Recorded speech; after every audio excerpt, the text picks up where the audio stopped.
Bonjour les amis, écoutons ensemble Kelly Turner. Et puis, un jour, tout a basculé. Je suis tombée sur mon premier cas de rémission totale et ça m'a pétrifiée.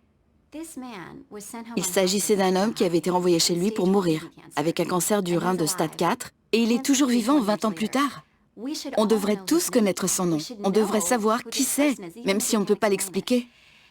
Après, j'ai vu qu'il y avait plus de 1000 cas dans des revues médicales, vérifiés et publiés par des médecins pour chaque rapport. À la fin, on lisait « Hypothèse inconnue ».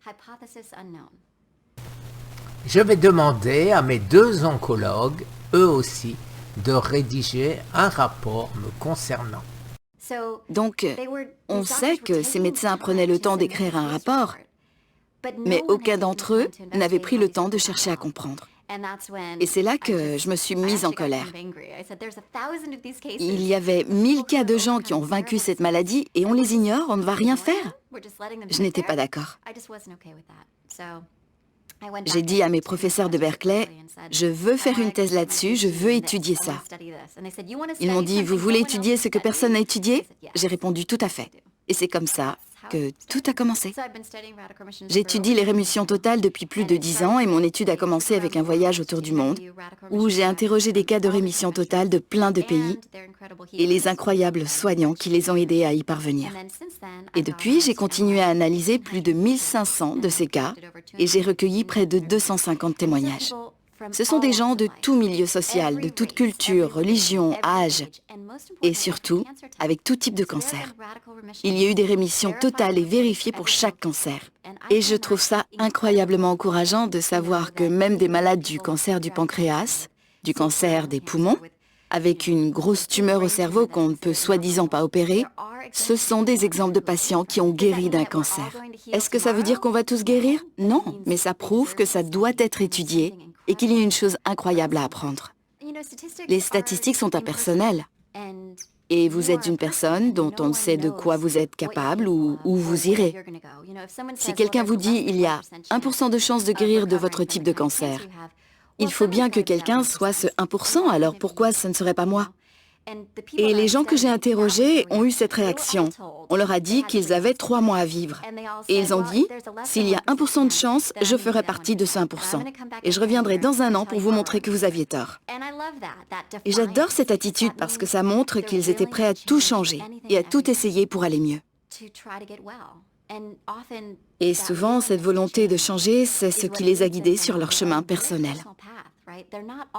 Ils n'ont pas tous guéri de la même façon, mais ils étaient prêts à aller n'importe où et à explorer la part obscure de leur passé, ou à revoir leur régime pas si exemplaire, ou bien leur relation pas si idéale, tout ce qui empêche leur système immunitaire de fonctionner de manière optimale.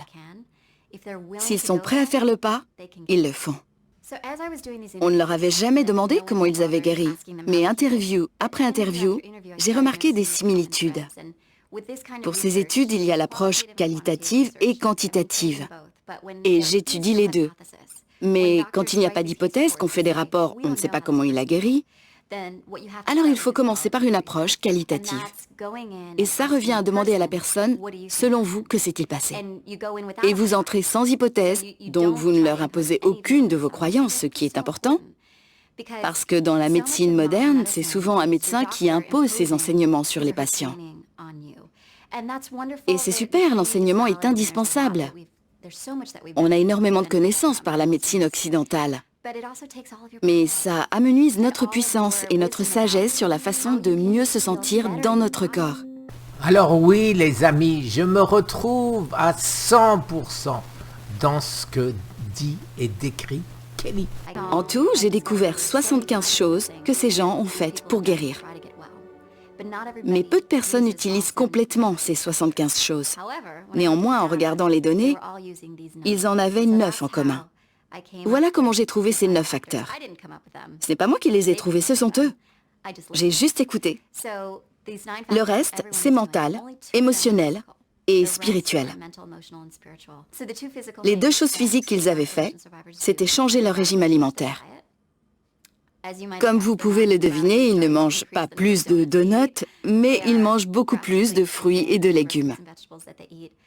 Ils réduisent la viande, le blé, les sucreries et les produits laitiers. Ils boivent de l'eau filtrée et mangent bio le plus possible. Ça variait selon les personnes. Certains ont mangé cru, d'autres étaient véganes, d'autres suivaient le régime cétogène, macrobiotique, paléo, ce que vous voulez. Mais le principe, c'est beaucoup plus de légumes, du bio, de l'eau filtrée et supprimer ce qui favorise l'inflammation du corps, comme la viande, le blé, les produits laitiers. Donc c'est un gros changement. Concernant les herbes et compléments alimentaires, c'est un peu plus compliqué. Pour les compléments, je pensais qu'ils prenaient les mêmes choses. Pour que je revienne en disant « Devinez quoi, j'ai fait des recherches, il suffit de manger ce champignon pour guérir ». Mais non, chacun prenait plein de compléments différents. Et ça se comprend parce que chaque corps est différent. Vous avez peut-être des métaux lourds à détoxifier de votre corps. Mon problème n'est pas les métaux lourds, mais c'est peut-être une carence en, je ne sais pas, une carence en oligo-éléments, donc je dois la combler. Donc vous devez dégager quelque chose de votre corps, alors que moi, je dois en ajouter. Vous comprenez ce que je veux dire? Donc c'est bien qu'il n'y ait pas qu'un seul complément. Ces compléments sont importants pour aider notre corps à se nettoyer, pour que le système immunitaire fasse ce qu'il est censé faire, c'est-à-dire rééquilibrer notre corps. Les autres facteurs sont d'ordre mental, émotionnel et spirituel. Et toutes ces choses renforcent notre système immunitaire grâce à la libération d'hormones par des glandes du cerveau. Avant de trop en dire sur le fait de changer les sentiments et les pensées, il faut se rappeler que tout est ancré dans le physique. Donc vos émotions et votre connexion spirituelle sont intimement liées à votre corps physique. On n'est pas qu'un corps physique et un cerveau qui pense. Tout est lié. On est un tout. Donc si vous changez l'un, ça changera l'autre. On le sait scientifiquement. On sait qu'en libérant des hormones, ça active ou entrave le système immunitaire. Donc on peut aider ou entraver notre système immunitaire selon nos pensées. C'est vraiment important. Quand on est malade chez nous, dans notre lit, on ne peut pas sortir courir à 500 mètres. Mais ce que vous pouvez faire, c'est changer vos pensées. Ça donne de la force. Et il n'y a pas d'ordre, je le répète, parce qu'on ne sait pas encore lequel de ces 9 facteurs est le plus important. On sait juste que les gens en rémission totale ont suivi ces 9 facteurs. Peut-être qu'un seul facteur est le seul qui est important, et que les 8 autres sont ce qu'on appelle des bruits de fond. Je ne crois pas. Je pense qu'ils sont tous importants et les gens que j'ai interviewés aussi, donc je préfère dire qu'il n'y a pas un facteur particulier. Du côté émotionnel, il faut augmenter les émotions positives. On entend ça souvent, le remède par le rire. C'est logique du point de vue du système immunitaire. Si on fait des choses qui nous font rire, qui nous font sourire, qui nous font nous sentir en paix, on va changer le flux hormonal de nos glandes principales, ce qui va influencer le fonctionnement de notre système immunitaire. Je vous mettrai le lien d'une vidéo que j'avais déjà fait sur Kelly Turner. Et voici le lien Amazon de différents livres à elle, où vous constaterez par vous-même les similitudes avec ce que j'ai fait moi-même. Et dans Comment j'ai guéri de l'impossible, il y a 87 études scientifiques qui montrent que ça marche. Et mon premier livre a été traduit en anglais et disponible sur Amazon et avec, tenez-vous bien, j'ai cette chance, une préface de Thomas Seyfried, professeur à Boston College. La version française de Cancer terminale, elle, a une préface du professeur Maurice Israël, 15 ans, à la tête d'une des antennes du CNRS.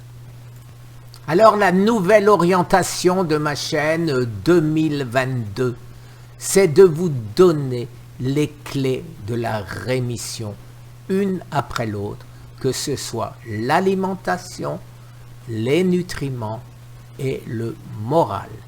Merci les amis, une très bonne journée.